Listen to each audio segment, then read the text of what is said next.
કમિશનરે ડ્રાફ્ટ રજૂઆત કરી, શું કહેશે?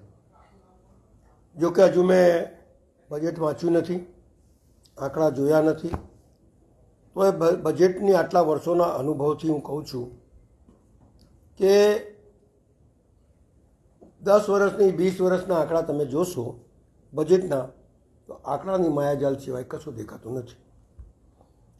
આના પરથી તમને એક વાર્તા કહું હું તમને કે હું નાનો હતો ત્યારે મદારીના ખેલો આવતા હતા અને મદારી આવીને એવું કહે કે જો આ સાપ છે ને બીડી પીશે, એટલે લોકો સાપની તરફ જોઈએ કે સાપ ક્યારે બીડી પીશે, હે?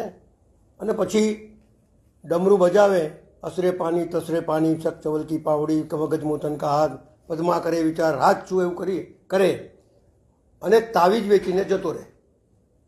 મૂળ એનો હેતુ શું હોય? તાવીજ વેચવાનું. અહીંયા લોકોને, વડોદરા શહેરના નગરજનોને આંકડાની માયાજાળ બતાવી અને શું સિદ્ધ કરવા માગે છે એ જ સમજ પડતી નથી મને. તો સવાલ એટલો છે કે તમે એક બી આંકડા જુઓ તો તમને મળશે નહીં. ગયા વર્ષના આંકડા લખેલા હશે કે આ વખતે 100 કરોડની જમીન વેચવાની છે અને 20 કરોડની કે 25 કરોડની વેચાશે. જો 75 કરોડ ઓછા આવ્યા તો તમારો બજેટ કઈથી ફિટ થયો ભાઈ? મને બતાવો. તમે કહેશો કે રેવન્યુની આવક 2000 કરોડ આવશે અને 1500 કરોડ આવે તો 500 કરોડ ક્યાંથી લાવશો ભાઈ? એ તો બતાવશો કે નહીં બજેટમાં? ગયા વખતના બજેટમાં, રિવાઇઝ બજેટમાં તમે બતાડશો ને કે આ રીતે સરભર થશે. આમાં કશું નહીં. આ રિવાઇઝ બજેટનો દિવસ પૂરો થશે એટલે નવો બજેટ ચાલુ થઈ જશે. લોકો બજેટ તરફ નથી જોતા. બજેટ લોકો શું કહે છે કે મારાથી પાણી નથી આવતું, મારાથી ગંદુ પાણી આવે છે, મારાથી ડ્રેનેજ બરાબર ચાલતી નથી, રોડોમાં ખાડા પડી ગયા છે. જો તમારું એટલું સારું બજેટ હોત તો આ વડોદરા શહેરની અંદર 3 વખત પૂર અને 5000 કરોડનું નુકસાન ન થયું હોત.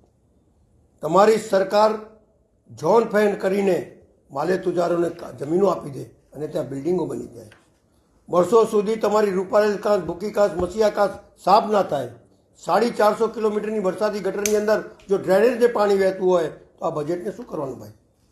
એટલે સવાલ એટલો જ છે કે મેં બજેટ વાંચ્યું નથી, તેમ છતાં આટલા વર્ષોના અનુભવથી એવું કહું છું કે વાદે કે ઉપર વાદે और वादा नहीं निभाना ये इनकी फितरत में है. ये समझ के चलो आगे.